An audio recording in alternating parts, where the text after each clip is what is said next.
Assalamualaikum warahmatullahi wabarakatuh.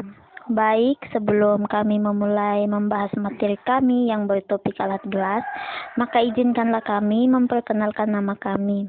Langsung saja, saya sendiri Weli Trivena Tampani dan rekan saya Sirba Yudirbi Telnuni dan juga Yadi Asita Bates. Langsung saja kita masuk dalam materinya. Yang pertama, definisi laboratorium kimia. Secara sempit, laboratorium diartikan sebagai ruangan yang dibatasi oleh dinding yang di dalamnya terdapat alat-alat dan bahan-bahan beraneka ragam yang dapat digunakan untuk melakukan eksperimen. Adapun fungsi laboratorium kimia, ada 3 fungsi, yaitu yang pertama sebagai sumber belajar. Artinya, lab digunakan untuk memecahkan masalah yang berkaitan dengan ranah kognitif, efektif, dan psikomotor, atau melakukan percobaan. Yang kedua, metode pendidikan, meliputi metode pengamatan dan metode percobaan. Dan yang ketiga, sarana penelitian, tempat dilakukannya berbagai penelitian sehingga terbentuk pribadi peserta didik yang bersikap ilmiah. Yang berikut pengertian dan tujuan laboratorium. Secara lebih umum, laboratorium diartikan sebagai suatu tempat dilakukannya percobaan dan penelitian. Adapun tujuan laboratorium kimia.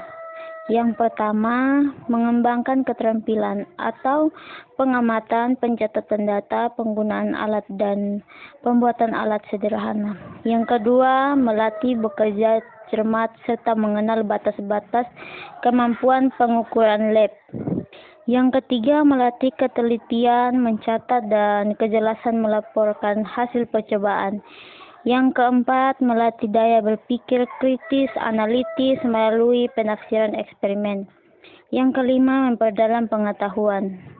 Yang keenam, mengembangkan kejujuran dan rasa tanggung jawab. Yang ketujuh, melatih, merencanakan dan melaksanakan percobaan lebih lanjut dengan menggunakan alat-alat dan bahan-bahan yang ada. Yang kedelapan, memberikan pengalaman untuk mengamati, mengukur, mencatat, menghitung, menerangkan dan menarik kesimpulan. Ada beberapa contoh alat gelas. Yang pertama ada Erlenmeyer. Erlenmeyer atau dikenal juga dengan labu Erlenmeyer adalah salah satu alat gelas laboratorium yang salah satu fungsinya untuk menjadi wadah dari bahan kimia cair. Gelas ini juga sering digunakan untuk proses titrasi untuk menampung larutan dan yang akan digunakan. Lanjut, yang kedua, corong pemisah. Fungsi dari corong pemisah sebagai alat bantu untuk memindah atau memasukkan larutan ke dalam wadah atau tempat yang mempunyai dimensi pemasukan sampel bahan kecil. Ketiga, pipet ukur.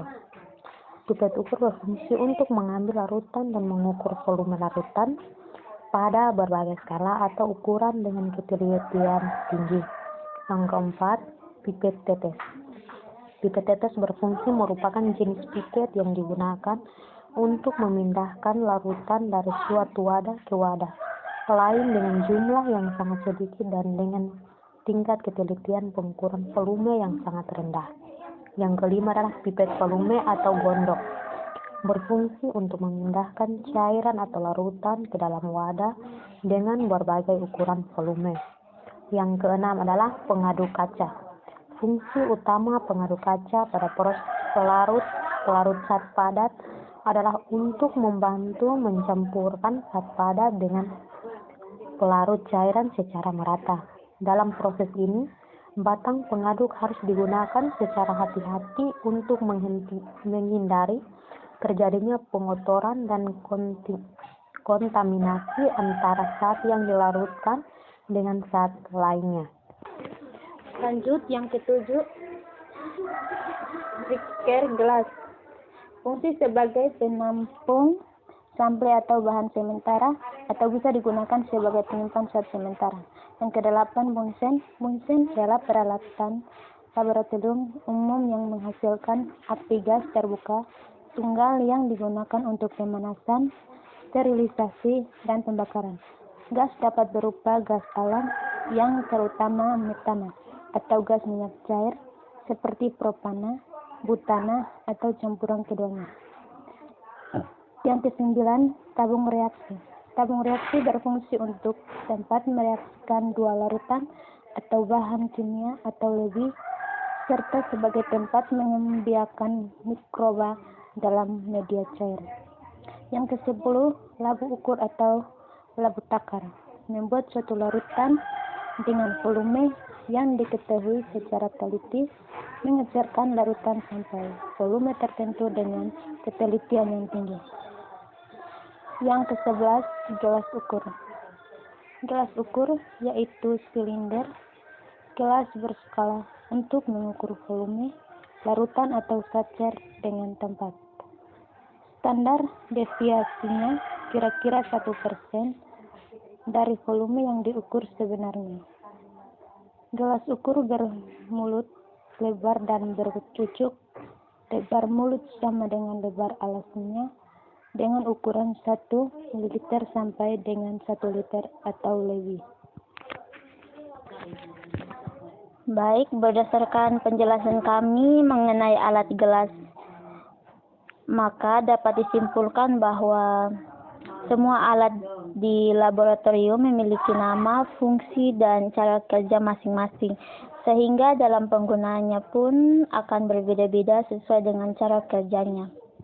Sebagai saran dari kami untuk laboratorium dan juga alat-alatnya, yaitu sebaiknya alat-alat yang ada di laboratorium lebih diperhatikan dan dirawat lagi agar saat praktikum bisa dipergunakan dengan baik dan maksimal tanpa ada kekurangan.